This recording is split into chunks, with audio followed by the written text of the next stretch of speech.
Semana tensa. Rodoviários ameaçam com nova paralisação a partir de quarta-feira. Governo do Estado garante pagamento da database para servidores da educação. Criminosos incendeiam a estação ambiental na quinta noite de violência no Ceará. Governo deve editar nesta semana medida provisória contra fraude na Previdência. Senado deve contrariar o STF e manter votação secreta. Juiz do Supremo Tribunal da Venezuela foge para o exterior. Trump anuncia morte de líder da Al-Qaeda. Militares tomam rádio estatal no Gabão em aparente golpe de Estado. Fachada do Instituto Médico Legal é alvo de tiros. Impunidade afronta a sociedade. Defensoria Pública do Estado pede liberdade de tenente que matou 2 colegas de farda e feriu outras 2 pessoas. Bandidos fazem arrastão e espancam passageiros de ônibus na Max Teixeira. Homem é morto com 6 tiros no bairro de São Jorge. No mesmo bairro, o dono de mercadinho foi assassinado com 5 tiros na cabeça. Na Glória, motorista de aplicativo foi morto com 5 tiros. É o Jornal da Manhã que começa agora.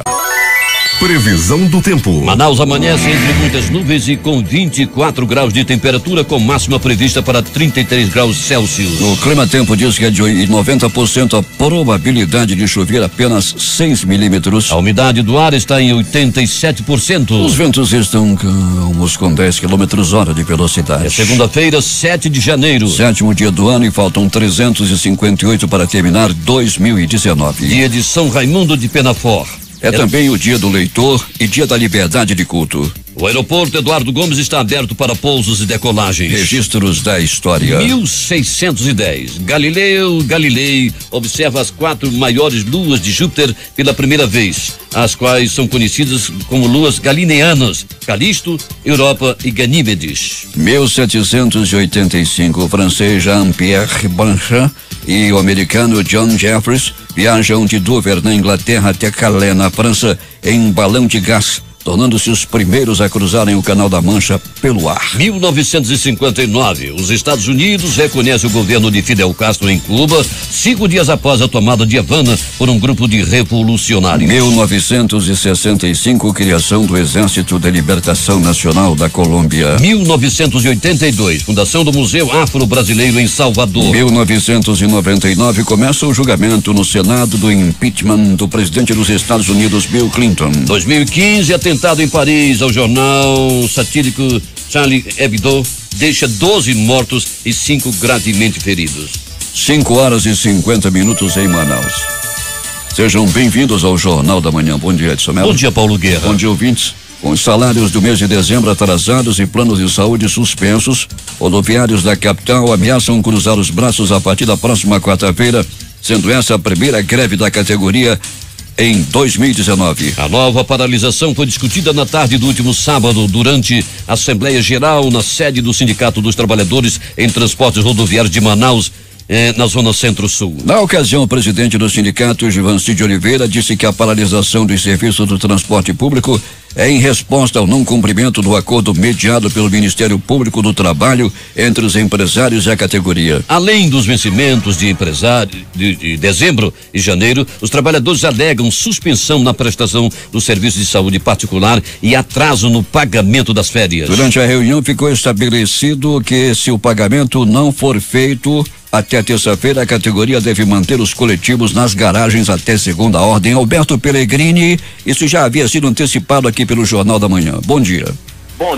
Bom dia, Paulo Guerra, bom dia, ouvintes do Jornal da Manhã. É verdade, Paulo, nós já comentávamos no Jornal da Manhã, na última sexta-feira, de que haveria essa assembleia no sábado, e essa assembleia foi sim realizada em 2 turnos, e a categoria decidiu, se não houver o pagamento na próxima terça-feira, na quarta pela madrugada, os ônibus não sairão das garagens. Eles já se comprometeram no programa do Valdir Correia, logo no finalzinho do ano passado. O presidente do Sindicato dos Rodoviários, o Givancir de Oliveira, disse ao Valdir que não pararia mais os ônibus no centro da cidade, parando a cidade, e sim, não sairiam das garagens. E se o pagamento não for efetuado na próxima terça-feira, ou seja, amanhã, o transporte coletivo deverá parar no começo da quarta-feira. O que ficou acertado, Paulo, num acordo entre os empresários e a categoria foi o seguinte: é que o 13º, né, foi pago no final do ano e que o vale do último dia 20 de dezembro ficou acumulado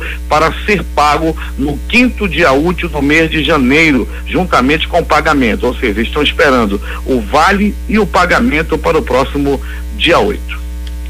Peregrino, tudo vai depender naturalmente do acordado sobre o legislado por parte do empresariado. Foi acordado e vamos ver se eles cumprem o que foi acordado com os rodoviários, para que a população mais uma vez não venha a ser penalizada com tantas paralisações. Verdade, Paulo Guerra. Assim esperamos, né, que a população não pague o pato dessa triste realidade, porque passos rodoviários ticket atrasado, plano de saúde atrasado, salário atrasado. É bom que se diga que foi pago o 13º, mas o rodoviário continua com salário atrasado, já vai vencer um outro pagamento no dia 8 e eles esperam que sejam tudo quitado na próxima terça-feira. Nós esperamos assim também, Paulo, para que a população não seja prejudicada. Tudo em nome da crise. É uma frota de ônibus sucateada em Manaus a essa altura. É bom que se diga isso, não é, Peregrino? Paulo, nós recebemos, inclusive, Paulo, fotos, né, dos rodoviários. Nós já temos uma amizade lá com os motoristas, com os cobradores, por estarmos todos os dias na porta das garagens, verificando como é que está o transporte coletivo. Eu recebo fotos diariamente de pneus dianteiros dos ônibus que rodam em Manaus, com arame aparecendo, Paulo, um perigo realmente para a população, um perigo até para quem está em outros carros. Um coletivo desse fura o pneu, você sabe que a situação pode ficar muito complicada para eles. Os pneus da frente, pneu dianteiro, estão aparecendo arame dos ônibus em Manaus. Peregrino, a gente não pode ficar contra os rodoviários, porque é legítima a reivindicação deles. Trata-se de salários e outros benefícios que a categoria tem direito. Agora, o que a gente espera na realidade é que seja cumprido o que foi acordado. Se vai haver paralisação, não tirar os carros das garagens para colocar no meio da rua e principalmente aqui no centro da cidade, para causar um enorme tumulto no ir e vir das pessoas que nada tem a ver com a greve. Pois é, Paulo, em entrevista, o presidente do Sindicato dos Rodoviários ao programa do Valdir Correia, aqui na Difusora, o Valdir fazia esse pedido ao Givanci de Oliveira, que é presidente do sindicato. E o Givanci de Oliveira, naquele momento, disse ao Valdir Correia que, em consideração ao pedido dele, nunca mais na administração dele, do Givanci de Oliveira, ele iria parar os ônibus no centro de Manaus, e sim, não ia deixar de sair das garagens, caso o pagamento não seja efetuado daquela data em diante. Pois é, a população já fica irritada com a falta do transporte coletivo, ainda se vê numa situação dessas, com ônibus parados, principalmente aqui ao longo da Constantino Neri, com enormes engarrafamentos ao trânsito da cidade, causando muitos transtornos para o ir e vir, como disse ainda há pouco, das pessoas. Alberto Pellegrini. Foi dito isso, Paulo, na Assembleia, né, do último sábado, que caso o pagamento não caia no dia 8, os trabalhadores vão terminar o dia 8 todo trabalhando, por mais que termine o horário bancário, e se não cair o dinheiro, vão continuar trabalhando. Essa é a orientação do sindicato. E no dia 9, na quarta-feira, aí sim, os ônibus não saem das garagens. Pellegrini, o Instituto Médico Legal foi alvo de tiros em sua fachada, não é? Pois é, Paulo, isso já não é a primeira vez, né, Paulo? É necessário que haja uma segurança maior ali na área do sindicato, aliás, do Instituto Médico Legal. Não é a primeira vez que tem tiro lá. Eu lembro que aproximadamente uns 3 ou 4 anos atrás aconteceu essa mesma situação, e ontem não foi diferente. Os carros de imprensa também, Paulo, quando chega a imprensa, tipo assim, morre bandido da mais alta periculosidade, morre bandido que tem, né, postos em facções. A situação fica difícil até mesmo para a imprensa chegar lá, né, para os carros de imprensa que são adesivados chegar no Instituto Médico Legal quando há um grande evento assim, quando morrem bandidos. A situação não é fácil não, Paulo Guerra, não é de hoje que é perigoso passar ali pelo Instituto Médico Legal. Para quem está também reclamar corpo, como que aconteceu agora no último final de semana, se uma bala dessa pega em alguém que está lá na frente, sempre tem muita gente no Instituto Médico Legal ali naquela área externa. Pellegrini, lamentavelmente, em todo o mundo e principalmente aqui no Brasil, essa profissão de repórter, de jornalista, é uma profissão de alto risco, que a gente corre risco porque mexe com o nome de pessoas e, como você citou ainda há pouco, a bandidagem inclusive ameaça os profissionais de imprensa, os repórteres, e o que é bastante lamentável. Muitos companheiros em todo o Brasil já perderam a vida, outros estão presos em várias partes do mundo, assim como também foram assassinados. É isso aí, Paulo. Se a gente fosse ligar para ameaça, não se trabalhava mais. Eu já perdi a conta.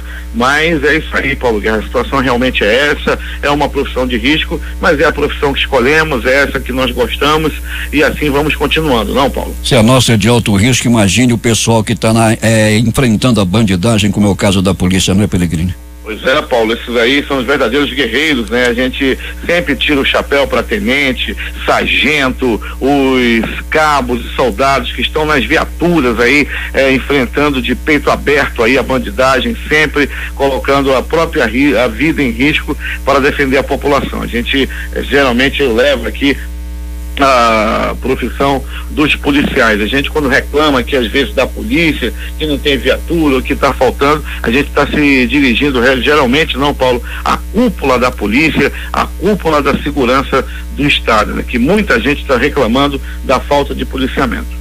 Pois é, Pellegrini, o que é bastante lamentável. Tivemos aí um arrastão, a bandidagem enfrentando e desafiando a polícia. Mais um arrastão dentro de um coletivo. O que aconteceu, Pellegrini, na Max Teixeira? Pois é, Paulo, na Max Teixeira, os bandidos entraram no terminal, né? Eles estavam no terminal de ônibus da Cidade Nova, Terminal 5, e entraram no ônibus da linha 640. Quando o ônibus andou mais um pouco, mais ou menos uns 2 quilômetros ali próximo à entrada do Manoa, aí sim eles anunciaram um assalto. Quando o coletivo passava no sentido centro-bairro, aí o grupo mandou o motorista desligar as luzes do veículo, eles agrediram passageiros, começaram a tomar pertences, levaram também a renda do coletivo, em seguida eles fugiram em rumo desconhecido. O motorista e os passageiros foram até o 6º DIP e registraram a ocorrência, Paulo. Motorista, cobrador, os passageiros sem os seus pertences, assustados, revoltados desse assalto que aconteceu na linha 640. Pellegrini, o que me chama mais a atenção na bandidagem é quando esses caras são presos, eles ficam bem mansinhos, aí compram logo uma Bíblia e já adentram a penitenciária com a Bíblia na mão.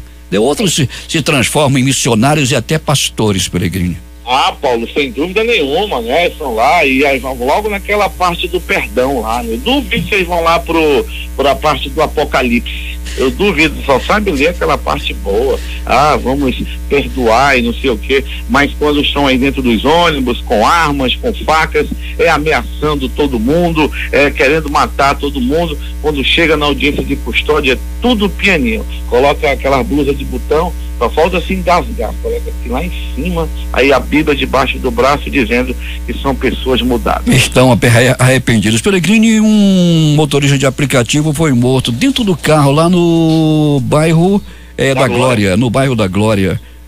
Foi assalto, Pellegrini? Não, Paulo, ele vinha sendo perseguido por um outro veículo, né? Não se sabe ainda quem estavam nesses veículos e se era uma coisa direcionada ou se tratava de uma tentativa de assalto. O fato é que esse motorista de aplicativo estava fugindo de um outro carro, né? Eles vinham em disparada até que o motorista resolveu entrar para o bairro da Glória. Foi o grande erro, que ali as ruas são estreitas, não, Paulo, e a maioria sem saída. Quando ele entrou na rua São Bento, ele foi alcançado pelo outro veículo e os ocupantes desse carro atiraram até matar o motorista. E um detalhe, não levaram absolutamente nada, foi levado do motorista. Ele foi assassinado dentro do carro, mas os bandidos não levaram nada. Outros 2 crimes aconteceram no bairro de São Jorge, mas daqui a pouco o Pellegrini vai trazer os detalhes. Bom trabalho para você. Muito bem, Paulo Guerra, daqui a pouquinho a gente vai voltar assim com essas e outras informações, dizendo também que o trânsito já é agitado, Paulo, na via onde nós estamos nesse momento, na Avenida Altaz Mirim, aqui na frente do pronto-socorro Platão Araújo, e o tempo é nublado, Paulo Guerra, com ameaça de chuva para qualquer momento aqui nessa área da cidade, eu falo da zona leste de Manaus. Paulo Guerra. Até daqui a pouco. A Prefeitura de Manaus, por meio do Cine Manaus, nos postos Avenida Constantino Nery, São Geraldo e Shopping Felipe Dal, na Camapuã Jorge Teixeira, estão oferecendo 18 vagas de emprego nesta segunda-feira a partir das 8 horas da manhã. Os candidatos interessados nas vagas devem levar RG, CPF, PIS, carteira de trabalho, comprovante de escolaridade, comprovante de residência e certificado de reservista para homens.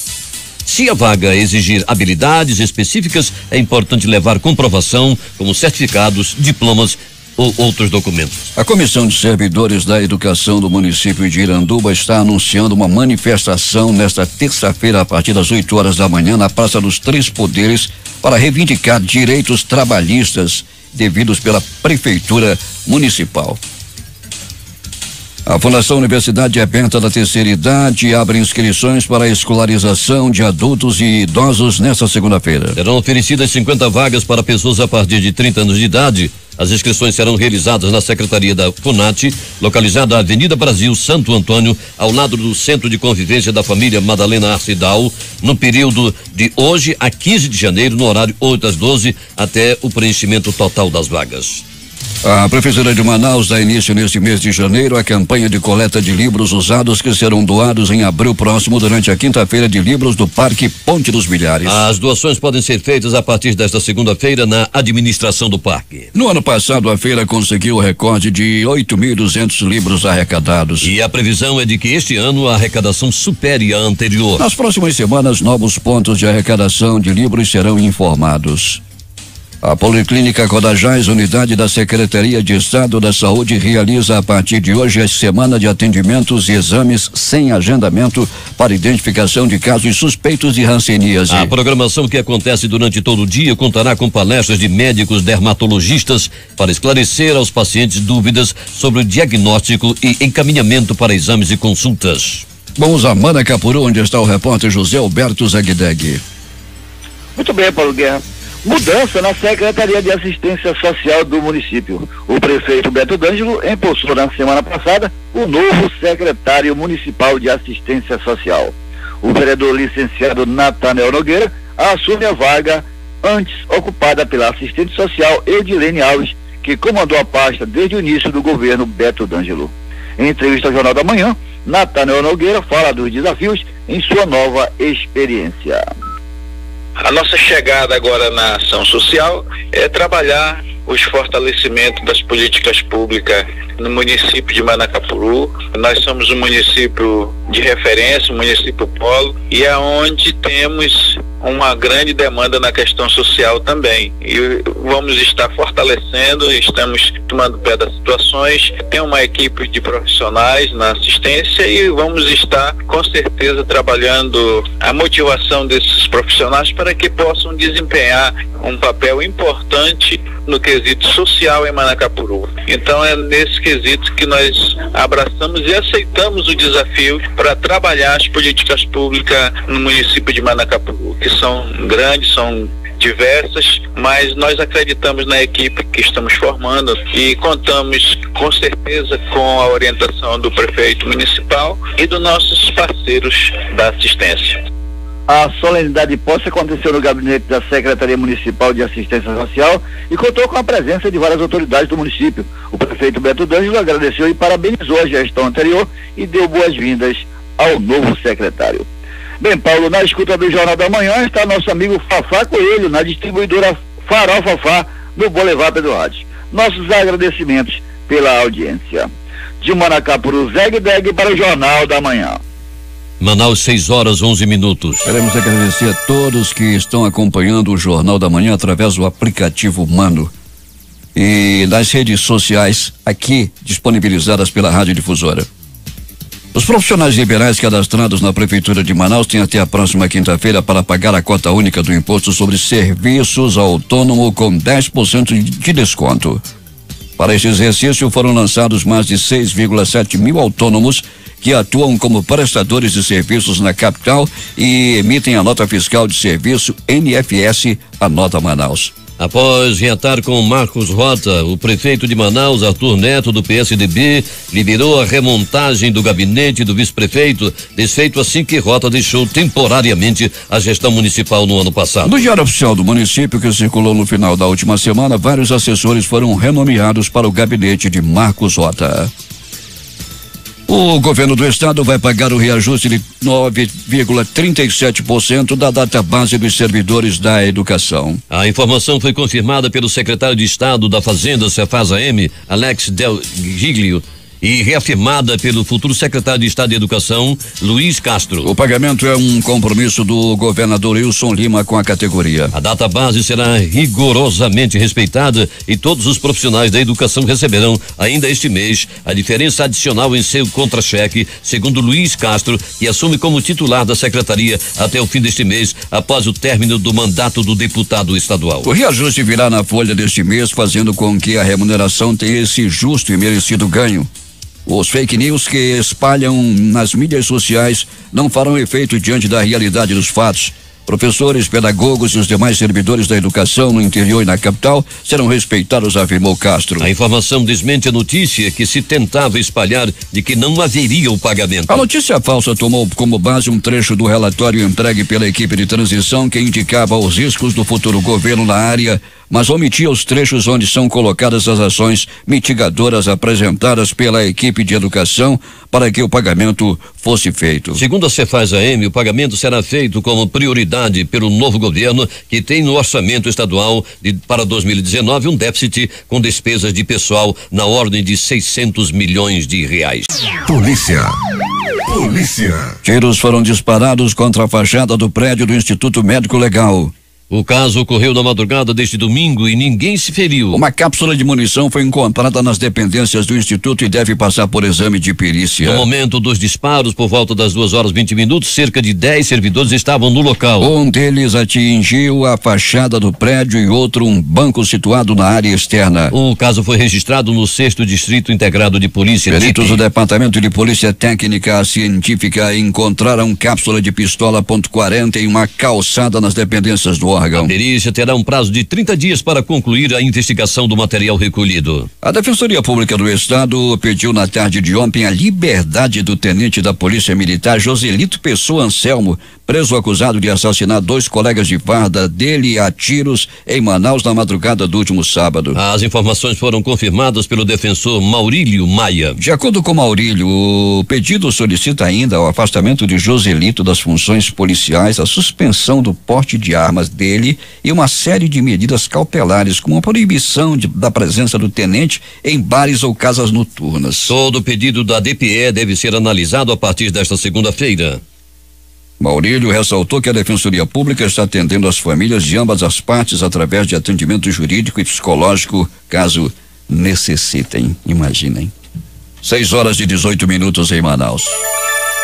Os acontecimentos do final de semana, as mais recentes notícias da noite e as primeiras de hoje, Alberto Pellegrini. Muito bem, Paulo Guerra, Edson Melo, ouvintes do Jornal da Manhã. Um abraço, bom dia para ti também, PC, aí na mesa de som. Portanto, pronto socorro 28 de agosto.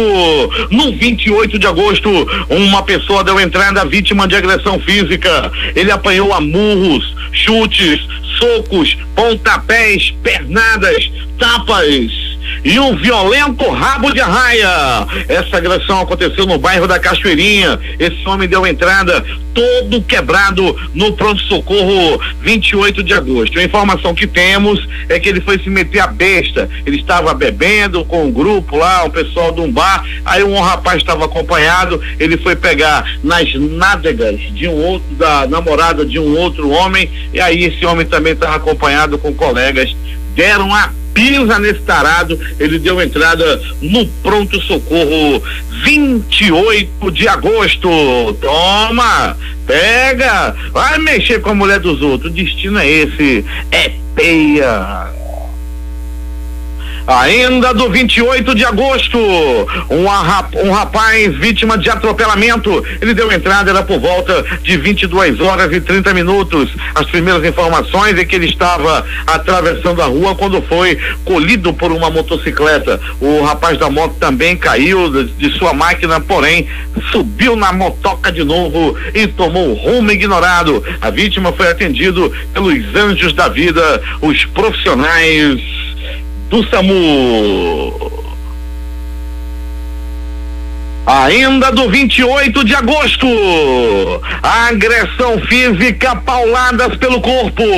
No bairro de São Francisco, um homem acabou levando várias pauladas pelo corpo. Ele apanhou e apanhou muito. As primeiras informações é que os dois brigavam pelo amor do mesmo travesti, um daqueles que ficam ali próximo à Cefaz. Um queria namorar com o travesti, o outro também queria, só que um tinha mais dinheiro que o outro. E o travesti, é claro, ficou com o que tinha mais dinheiro, o que estava liso, acabou também, além de perder o amado, perdeu também na peia, apanhou a pauladas e deu entrada no 28 de agosto. O agressor fugiu com a arma do crime, fugiu com um pau na mão, acompanhado do travesti. A arma usada no crime, um pedaço de madeira, um ripão de 3x4, de aproximadamente 1,5 metro.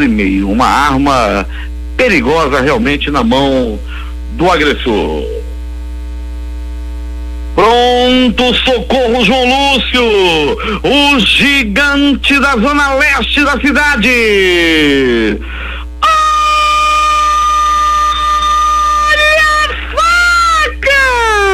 Olha a faca, olha a faca, olha a morte.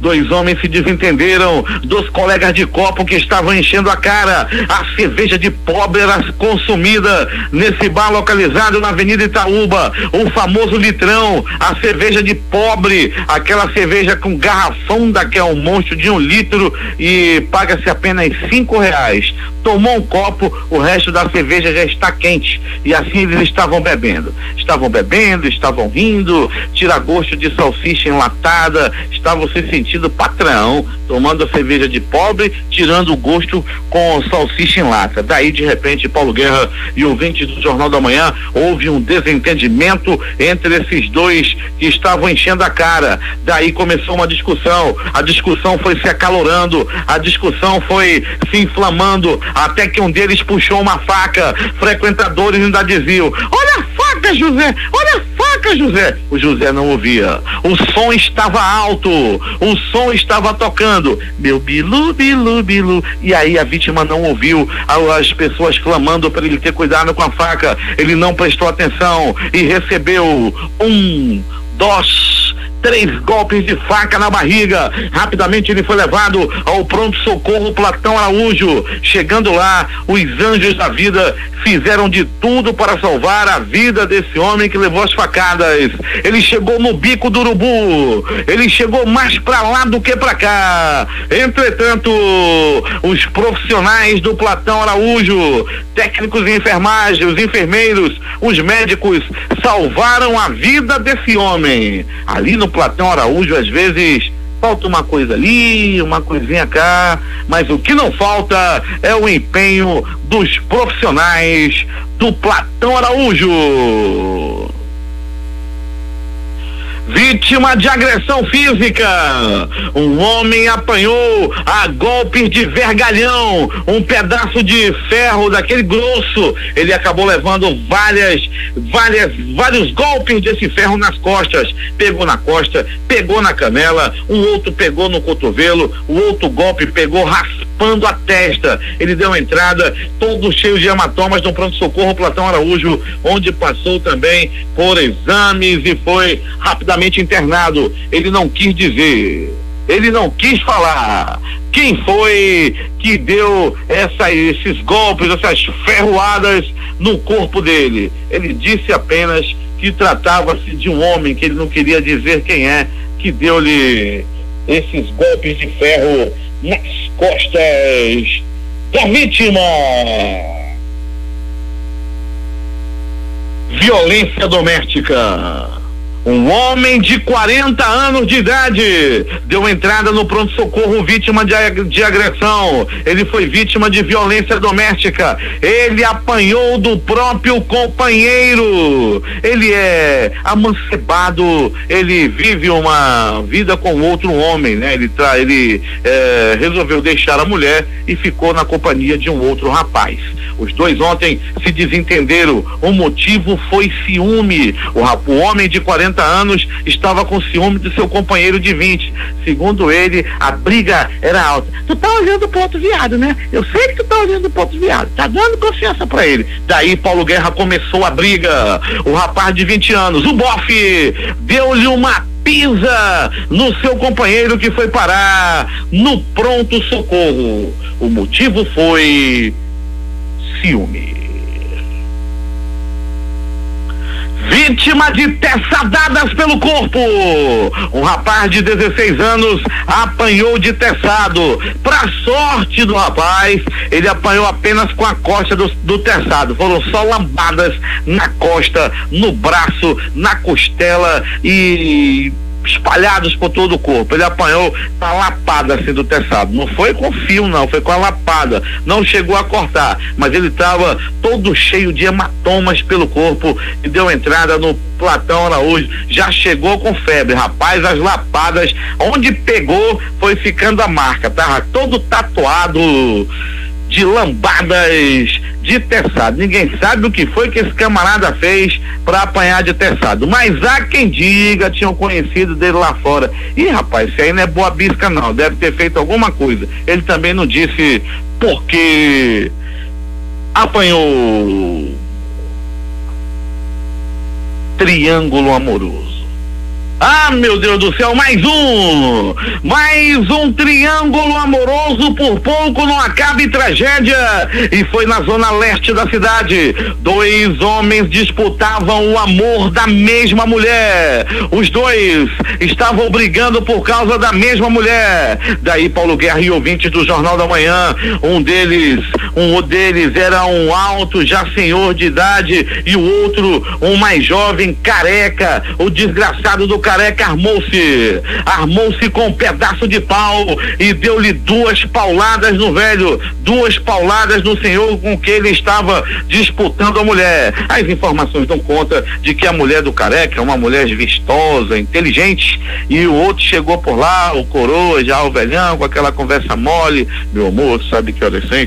6 horas. Aí ele chegou lá no ouvido dela, ela acabou caindo na conversa e o careca não gostou, partiu pra cima do velho e deu-lhe várias pauladas pelo corpo. Esses velhos que gostam de paquerar a mulher dos outros, sempre acontece esse tipo de coisa. Triângulo amoroso, pra quem tem amante, todo cuidado é pouco. É por isso que eu não tenho.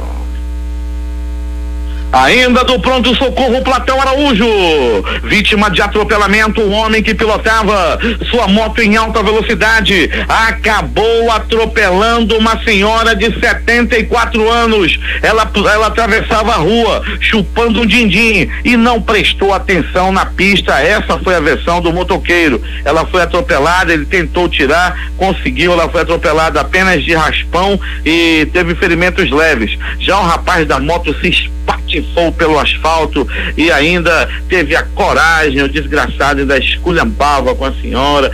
E a senhora vai chupando esse din-din e não presta atenção na pista. Ele todo descapelado, tirado em vira do joelho, estava todo arrebentado e foi atendido por uma viatura do SAMU. Para você ter uma ideia, a senhora, o pessoal do SAMU olhou para ela, tal, já foi logo liberada. Já o motoqueiro foi encaminhado para uma unidade de saúde.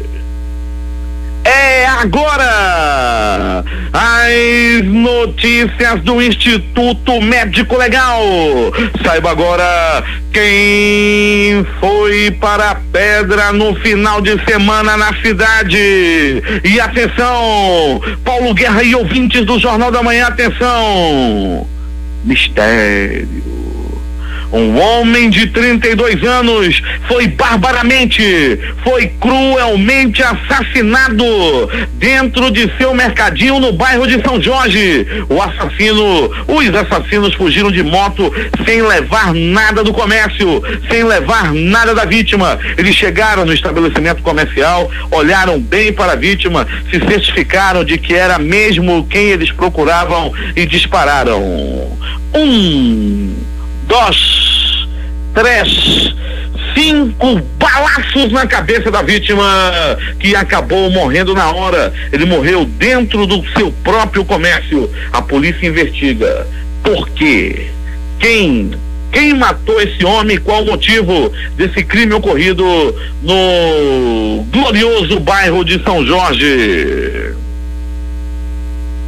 Mais uma morte! O vento da desgraça varreu o bairro de São Jorge. No bairro de São Jorge, um rapaz até o presente momento não identificado foi assassinado com 1, 2, 3, 6 balaços pelo corpo. Ele, quando ouviu o primeiro disparo, ainda tentou fugir, ainda tentou correr. Logo ele viu uma casa com o portão aberto. Ele, para correr da morte, ele corria na frente, a morte corria atrás. Ele corria, a morte corria atrás. Ele entrou na casa que estava de portão aberto. A morte, que estava revestida no espírito dos assassinos.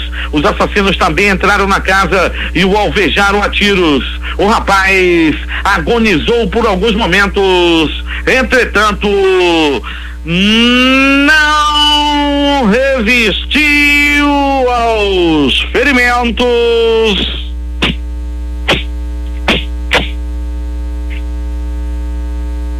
e morreu.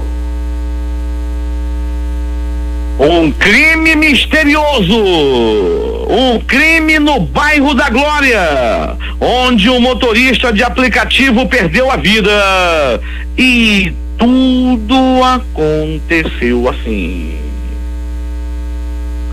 O motorista de aplicativo dirigia seu veículo pela área da zona oeste da cidade, quando de repente percebeu que estava sendo perseguido por um outro veículo. Ele, em alta velocidade, tentava fugir do carro que vinha atrás dele. Ele entrou pelo bairro da Glória e logo entrou na rua São Bento. Ao chegar na rua São Bento, o carro que ele dirigia, o carro que o motorista de aplicativo estava dirigindo, foi alcançado pelo carro do assassino. O assassino desceu do carro e disparou 1, 2, 3 balaços na cabeça da vítima, que acabou morrendo dentro do carro em que dirigia. O crime abalou, o crime assustou os moradores do bairro da Glória. O motorista era observado por moradores, o carro crivado de balas. Logo a polícia chegou. Posteriormente, os profissionais da perícia técnica científica, os profissionais do Instituto Médico Legal, bem como os profissionais também da delegacia especializada em homicídios e sequestros, que logo chegaram no local e a partir daquele momento já começaram as primeiras investigações. É mais um crime a ser elucidado pela DHES, que tem feito um grande trabalho na cidade, e com certeza é mais um crime que será elucidado pela equipe da Delegacia de Homicídios e Sequestros, que com as primeiras investigações, com os primeiros procedimentos de perícia já feitos também pela perícia, com certeza vamos chegar à elucidação desse crime que resultou na morte de um motorista de aplicativo que tinha apenas 39 anos de idade. O Instituto Médico Legal realizou nas últimas 24 horas 72 exames de corpo de delito. E uma última informação, Paulo Guerra e ouvintes do Jornal da Manhã: aconteceu de novo violência doméstica. Aconteceu de novo. Uma mulher revoltada, ela acabou cortando a barriga do próprio marido. Tudo aconteceu na madrugada de hoje, portanto, agora há pouco. A mulher procurou os carinhos de seu marido agora há pouco em uma kitnet no bairro Jorge Teixeira. Teixeira. Ela passava a mão, ela cheirava no pescoço. Amor, vamos nhanhar? Aí, amor, aí ele disse, não, agora não dá, tô cansado, não sei o quê. Ela armou-se com uma faca e disse, tu tá gastando tuas energias com outras safadas por aí. Aí começou a esculhambar o marido, tentou cortar-lhe o seu órgão e ele se defendeu e a facada pegou apenas na barriga. Tudo aconteceu, Paulo Guerra e ouvintes da Difusora, porque ele não queria nhanhar. É contigo, Paulo Guerra. Esportes. Atual campeão da Copa São Paulo de Futebol Júnior, o Flamengo perdeu por 1-0 para o Trindade de Goiás neste domingo em Jaguariúna, pelo grupo 15. Com o resultado, os rubro-negros seguem com 3 pontos e vão decidir a classificação na última rodada. Os goianos assumiram a liderança da chave e só precisam de um empate para garantir a passagem de fase. Jogos de hoje pela Copa São Paulo de Futebol Júnior. 15h30, Tubarão e Vasco. Às 17h30, 7 de Dourados e Fluminense. 20 horas, São Caetano e Santos. Após a demissão do Manchester United, José Mourinho já é especulado para ser treinador de algumas equipes europeias. Segundo informações do jornal português A Bola, o técnico não descartou retornar ao Benfica na próxima temporada, clube no qual iniciou sua carreira como técnico em 2000. O elenco do Flamengo desembarcou neste domingo nos Estados Unidos, onde vai disputar a Copa Flórida. Sob o comando do técnico Abel Braga, os rubro-negros relacionaram 29 jogadores para a viagem e a única novidade é o zagueiro Rodrigo Caio, contratado junto ao São Paulo no final de dezembro. Na Copa Flórida, o Flamengo enfrenta o Ajax da Holanda e o Eintracht Frankfurt da Alemanha. Últimas notícias. As bolsas asiáticas tiveram valorização generalizada e robusta nos negócios desta segunda-feira após um rally em Nova York no fim de semana passada, que veio na esteira de dados econômicos animadores dos Estados Unidos e comentários favoráveis do presidente do Federal Reserve, o Fed, o Banco Central Americano, Jerome Powell. Nos pregões chineses, o destaque nesta segunda foi do índice Shenzhen composto, que é formado por startups de menor valor no mercado. Subiu 1,71% a 1.301,41 pontos, seu maior patamar em 2 semanas. Em outras partes da região asiática, o japonês Nikkei avançou 2,44% em Tóquio.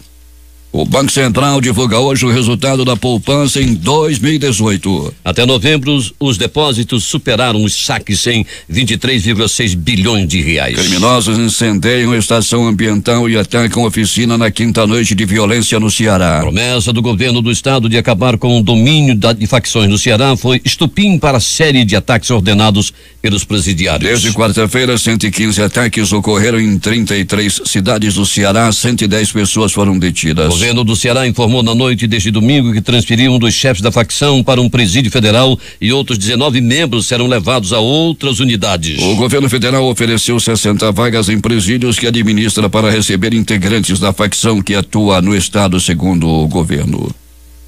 À frente do Grupo de Segurança Pública Institucional no Conselho Nacional de Justiça, o ministro Alexandre de Moraes do Supremo Tribunal Federal quer difundir no Brasil a criação de varas colegiadas para processar delitos praticados pelo crime organizado e conexos.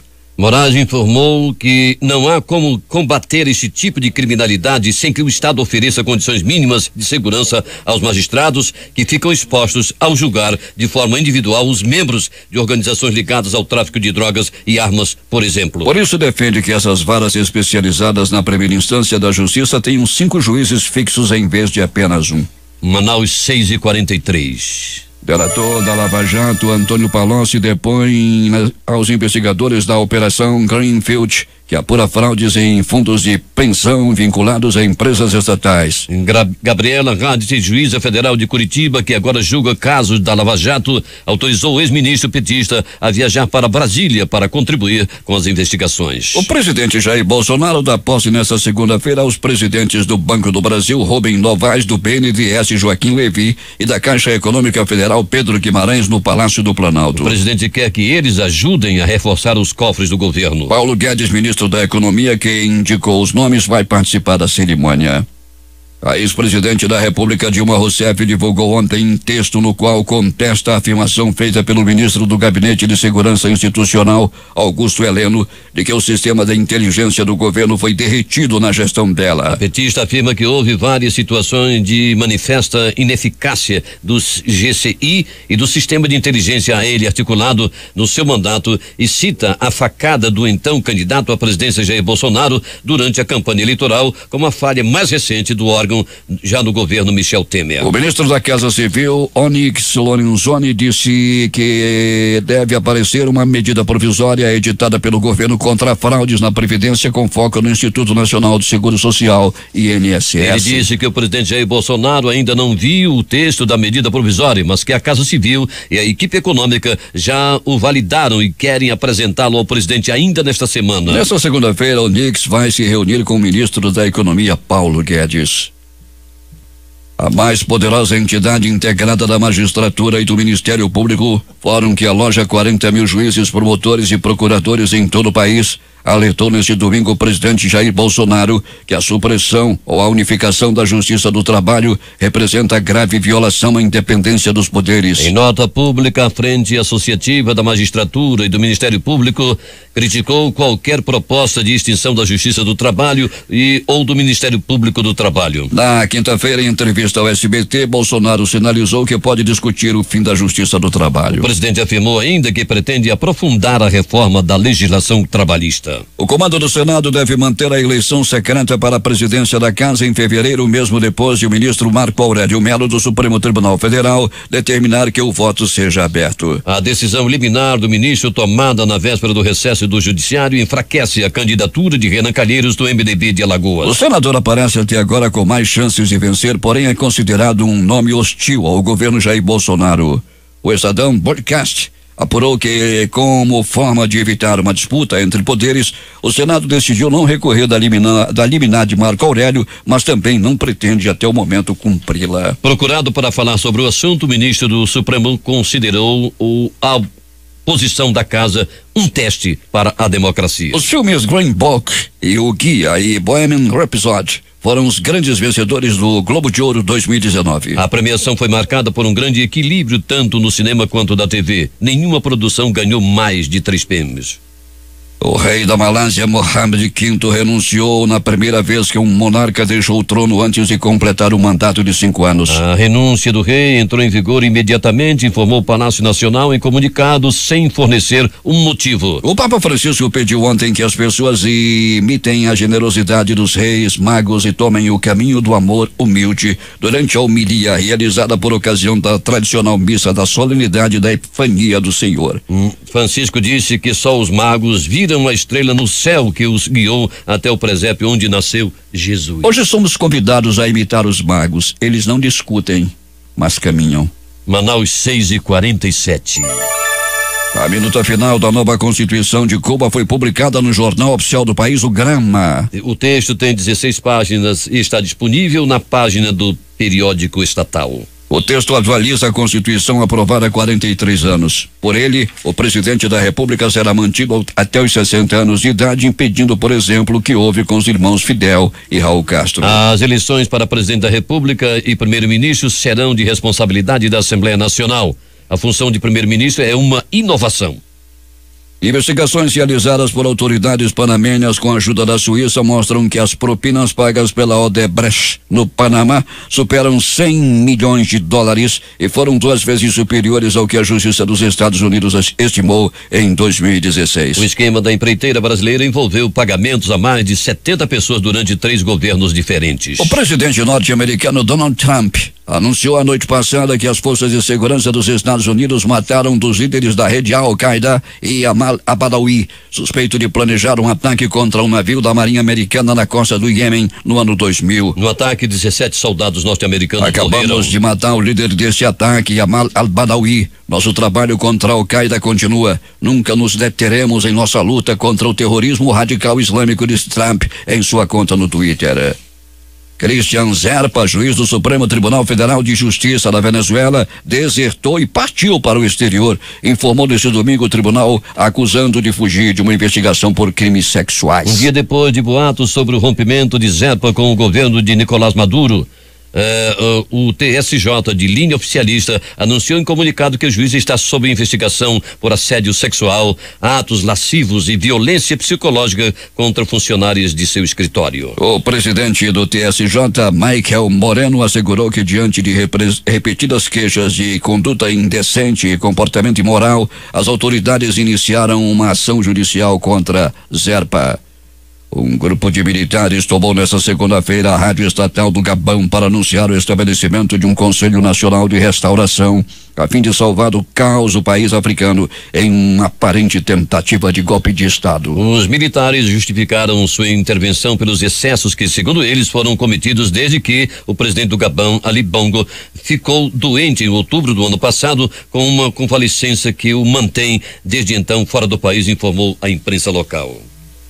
Destaques de capa nos principais jornais do país nesta segunda-feira. O Globo do Rio de Janeiro. Juiz do Supremo Tribunal foge da Venezuela para evitar posse de Maduro. Folha de São Paulo. Por votos na Previdência, Guedes manteve subsídios a empresas do Norte e do Nordeste. O Estado de São Paulo. Barragem de represa rompe e causa interdição da rodovia Raposo Tavares. Planalto Central, capital da República, Correio Brasiliense. Preso o homem que, na frente da filha, espancou a mulher até a morte. Estado de Minas. Frente de juízes e promotores alerta Bolsonaro sobre justiça do trabalho. No Recife, Jornal do Comércio. Bolsonaro fala em sistema para violentar finanças após gasto com carros. Fortaleza, Diário do Nordeste. Chefe de facções do Ceará são transferidos para presídios federais em outros estados. Porto Alegre, 0 hora. Dilma rebate general Heleno e volta a apontar falhas no Gabinete de Segurança Institucional. A única edição local a chegar à nossa redação é a crítica que estampa hoje reflexos na economia.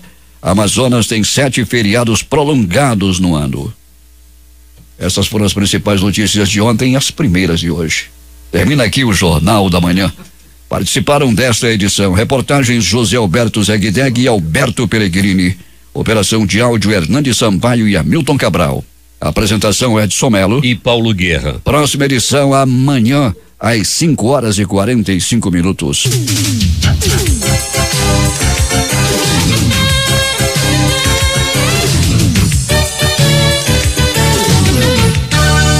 96,9 Difusora.